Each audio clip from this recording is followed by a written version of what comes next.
Welcome back to the Sumo Flashback channel. Today we delve into the career of a true legend in the world of sumo, Yokozuna Futabayama.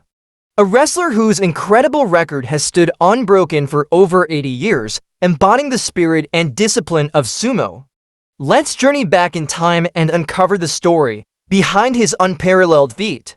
Sadaji Akiyoshi, later known as Futabayama, was born in Yusa on the 9th of February 1912. At the tender age of 5, a childhood accident left him partially blind in his right eye. A detail that would remain a closely guarded secret throughout his life. While Futabayama himself recalled injuring his eye while playing with friends, the exact circumstances remain unclear. In his book Sumo Seeker's Record, he mentions the incident vaguely. However, Seiichi, who served as the head of the Yokozuna Deliberations Council, speculated that the accident was caused by a blowgun. And the only person who knew who had fired the blowgun was Futabayama's father. He believed the father chose not to reveal the person's identity to prevent Futabayama from harboring resentment or allowing the incident to negatively affect his outlook and well-being. As a child, Futabayama excelled academically and aspired to pursue higher education. However, his plans were derailed when his father's shipping business went bankrupt, leaving the family burdened with a debt of 5,000 yen. This was equivalent to an enormous 250 million yen or $1.6 million today. Tragedy struck further as he lost his older brother, sister, and mother at a young age. Despite being the second son, he took on significant responsibilities to support his family, growing into a resilient and hardworking individual. According to the stories by a Rakugo researcher, Futabayama severely injured the little finger on his right hand while helping with the family business, pulling up an anchor. At 14, he narrowly survived a life-threatening incident when the ship he was aboard capsized in a violent storm, throwing him into the sea. Fortunately, he was rescued by a passing vessel, and shortly after, he found work with another fishing boat. After a long thought on these incidents, he decided to join sumo instead. Although he was not particularly passionate about sumo, his first amateur tournament provided a memorable start. Matched against a mat maker, he struggled due to his lack of experience. When his opponent grabbed him, he couldn't move until a spectator shouted, "Push, push." Inspired, he pinned his opponent down, knocking him over and keeping him immobilized for a while. This impressive performance caught the attention of the local press, and the story was published in a newspaper. The article was noticed by the police chief, who arranged for him to join the Tatsunami stable, where he made his professional debut in the March 1927 tournament. At the age of 15, he began his journey in professional sumo at the Tatsunami stable. It was here that he was given the shikona, or ring name, Futabayama, marking the start of what would become a legendary career in the sport. As a new apprentice, Futabayama quickly demonstrated his dedication to sumo through relentless training. Alongside his fellow apprentice, Akira Oyasu, he initially began his practice sessions at 6 a.m., but their determination soon led them to start as early as 4 a.m. This dedication even drew a complaint from Tatsunami, their stable master, who remarked, "It's too early, I can't sleep." His commitment to rigorous practice earned admiration from his peers, who often doted on him. However, this also subjected him to grueling training routines, such as bending and stretching 200 times while carrying a bucket full of stones. Despite the intense regimen, Futabayama remained resilient, often serving as an easy target for others to practice against, further honing his skills. His coach once remarked, his sumo was mediocre. But he was dedicated to training, and no matter how hard he was beaten, he never complained. This resilience and determination became the foundation of his future success. It came as no surprise that his dedication paid off as he steadily ascended through the ranks. He reached the Sandanme division in January 1929 and then moved up to Makushita in January 1930. In March 1931, he achieved an impressive 5 and to record at the rank of Makushita 3, earning him a promotion to the Juryo division for the May 1931 tournament. At the time of his promotion to Juryo, he was just 19 years and 3 months old, making him the youngest Sekitori. Despite this milestone, his debut tournament ended with a 3-8 record. However, he avoided demotion back to the Makushita division. In October 1931, he showed improvement with a 7-4 record. He did not compete in the January 1932 tournament, but circumstances happening in the sumo world at the time worked in his favor. On the 6th of January 1932, there was an incident called the Shunjun Incident. There was an unprecedented strike launched by professional sumo wrestlers against the Greater Japan Sumo Association, demanding that the organization improve its constitution. The full story of this incident will be covered in another video. By February 1932, he was promoted to the Makuuchi division due to a shortage of top division wrestlers as a result of this issue. Futabayama was promoted directly from the middle of the Juryo division to Magashira 4, a leap that would be unheard of today. After his debut, Futabayama's sumo style was considered too orthodox to pose a serious challenge to the higher ranks. However, his exceptionally strong legs allowed him to resist being pushed out of the ring easily. Instead, he often turned the tables at the very edge of the dohyo, earning him the sarcastic nickname Ochari Futaba. As many criticized his seemingly sloppy and uninspired style, one supporter called Tama-kin remained steadfast in his praise.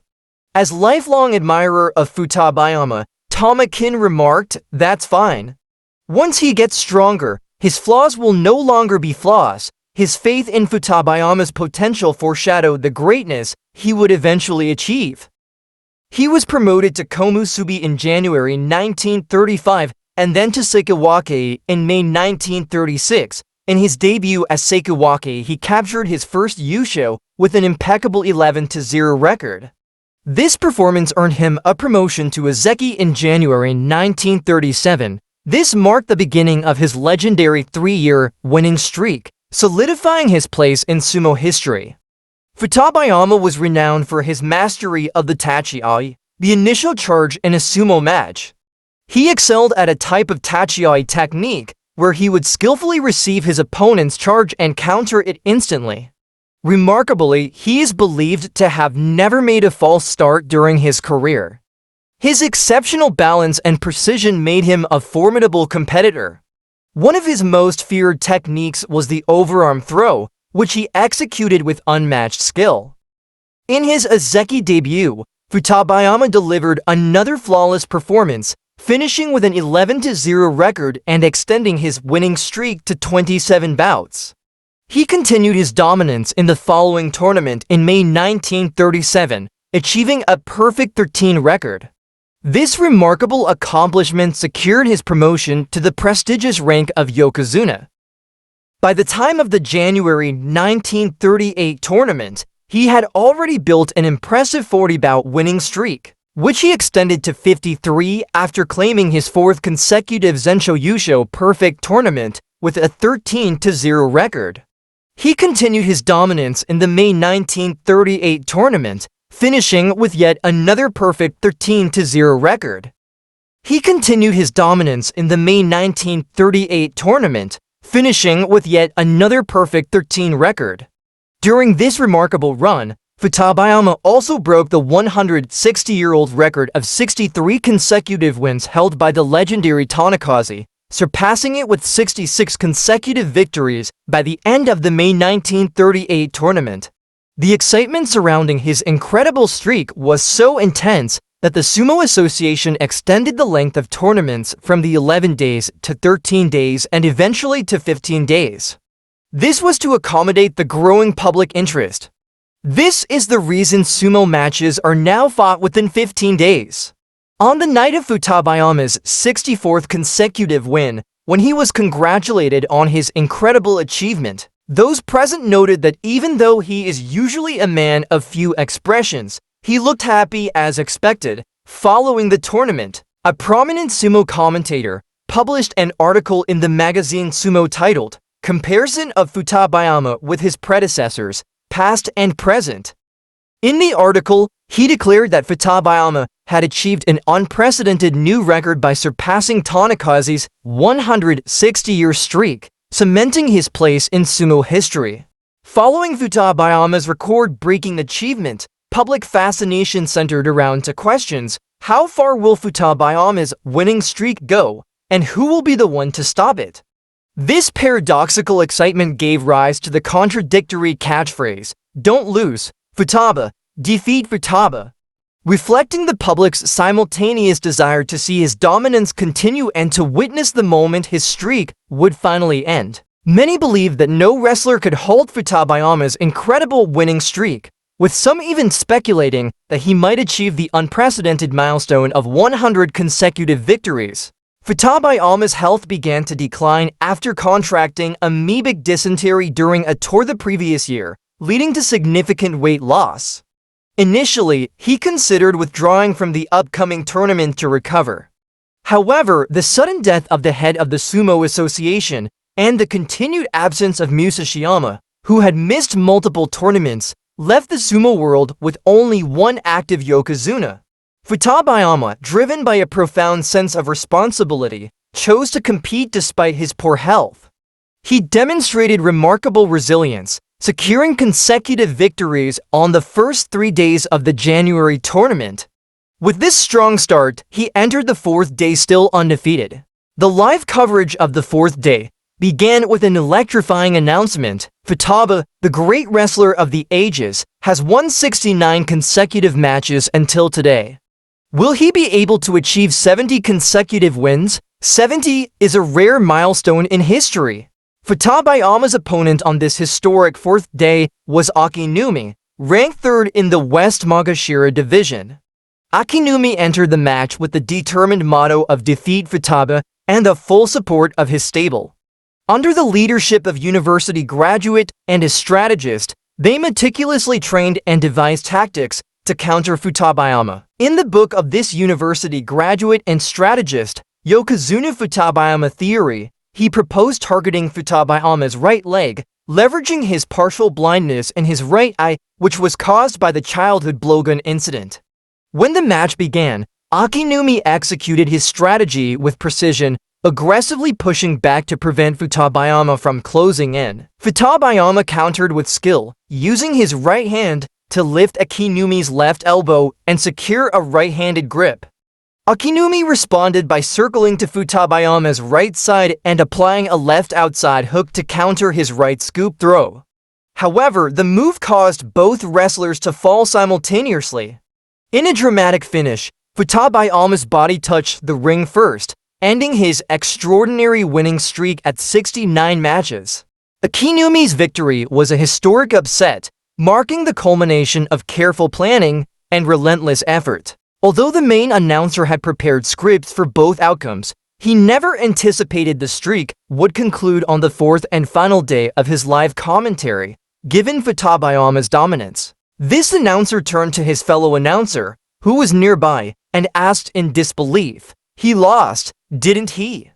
He definitely lost, didn't he?" before exclaiming into the microphone, "Futaba is defeated." According to an actor who was 6 years old at the time and present at the match, the arena erupted into a frenzy. Spectators threw not only cushions, but also bottles, heating braziers, and tobacco trays, creating a scene of sheer excitement and disbelief. Despite the end of his legendary winning streak, Futabayama continued to dominate the sumo world. He claimed his 6th championship with a flawless 15-0 record. In the January 1940 tournament, he secured his 7th championship with an impressive 14-1 record. His winning ways persisted into 1942 as he scored a 13-win record in January to claim his 9th championship. He followed this with yet another 13-win record to secure his 10th championship, solidifying his status as one of the most remarkable wrestlers in sumo history. The subsequent January and May 1943 tournament, he took his 11th and 12th Yusho with perfect 15-0 records. Futabayama achieved an extraordinary feat by winning a total of 12 tournament championships during a period when only double tournaments were held annually. This accomplishment remained unmatched until the 1950s, when the number of tournaments was increased to 6 per year. He suffered from amoebic dysentery again in November 1944, and subsequently withdrew from the tournament on the 7th day. He returned in June 1945, but he pulled out after the first day, and this proved to be his last professional bout. Futabayama did not participate in the November 1945 tournament, announcing his retirement during the event. He cited his objection to the newly enlarged sumo ring introduced by the Sumo Association under the influence of the American occupying authorities as his reason for stepping down. However, the truth was that he had already made the decision to retire a year earlier, following a loss to Uzumafuji, another future Yokozuna.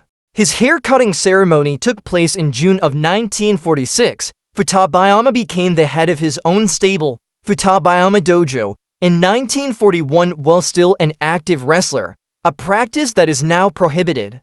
Upon his retirement, he adopted the Tokitsukaze elder name.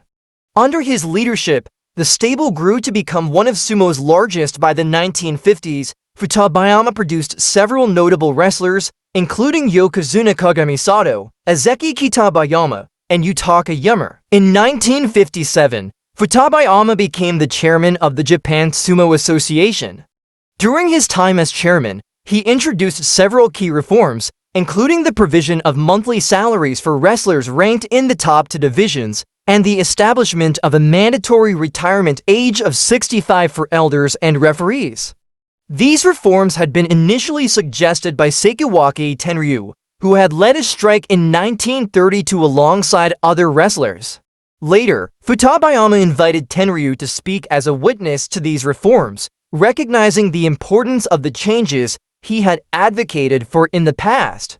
Futabayama's students often spoke highly of his unique teaching methods and the respect he commanded. One student reflected, "When my master Futabayama showed up, he would shout at me, 'Be quiet.' Despite his stern demeanor, the student added, 'My master never specifically told me to do this or that. The master's presence was what taught me.' His approach to training was subtle yet impactful. When I was doing poorly, my master sometimes tightened my mawashi himself," the student recalled. "He would hold me in his favorite right fore-left upper grip.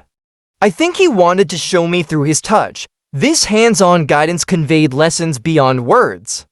Futabayama would encourage his students by saying, "Put your energy into it more seriously," instilling in them a deep sense of dedication and focus. In 1962, Futabayama became the first figure from the sumo world to be honored with the prestigious medal with purple ribbon. This recognition celebrated his significant contributions to sumo and Japanese culture. He was widely expected to have a long tenure as chairman of the Japan Sumo Association, with some even hoping he would perform a ceremonial ring-entering ceremony on his 60th birthday. However, his later years were marred by declining health due to hepatitis. He faced repeated hospitalizations and continued to struggle with the disease. Despite his illness, Futabayama presented the Emperor's Cup to Yokozuna Taiho during the November 1968 tournament, at a time when Taiho was on a remarkable 45-match winning streak. Just weeks later, on December 2, 1968, he was readmitted to the University of Tokyo Hospital. Symbolically dressed in a white suit, as if prepared for his own farewell, he passed away from fulminant hepatitis on December 16, 1968. At the age of 56, the Japan Sumo Association held a funeral for him, honoring his legacy in the sport. Futabayama's final resting place is at Zinshoji Temple in Tokyo. Futabayama's professional sumo career spanned a total of 51 tournaments, during which he achieved an overall record of 348 wins, 116 losses, 33 absences, and 1 draw, for a total of 463 matches. In the top Makuuchi division, he secured 276 wins, 68 losses, 33 absences, and 1 draw across 31 tournaments, winning 12 championships in an era where tournaments were held twice each year, showcasing his dominance at the highest level. In the Juryu division, his record was 10 wins and 12 losses across 3 tournaments. Moving down the ranks, his Makishita record stood at 25 wins and 13 losses over 6 tournaments. At the Sandanmi level, he had 15 wins and 9 losses in 4 tournaments. In Jonathan, he recorded 10 wins and 8 losses across 3 tournaments. At the Jonakuchi level, he achieved 9 wins and 3 losses into tournaments. In his debut in the Shinjo division, Futabayama began his career with 3 wins and 3 losses in a single tournament. Other notable achievements included at Kinboshi, Gold Star, awarded once for defeating Yokozuna Futabayama. He holds the all-time record with 69 consecutive wins. His top division win ratio is ranked second in the modern era, with an 80.2% win ratio. Lastly, he is tied for second place with 8 undefeated championships. Futabayama's career teaches us the importance of resilience and dedication in overcoming challenges and achieving mastery. His quiet yet inspiring leadership demonstrates that actions often speak louder than words, motivating others through example. Additionally, his commitment to improving his craft and giving back to his field highlights the value of creating a meaningful legacy. By applying these principles to our own lives, we can strive for excellence, inspire others, and leave a lasting impact in our pursuits. Thank you guys for watching this video. If you enjoyed it, don't forget to like, subscribe, and leave a comment. See you in the next one.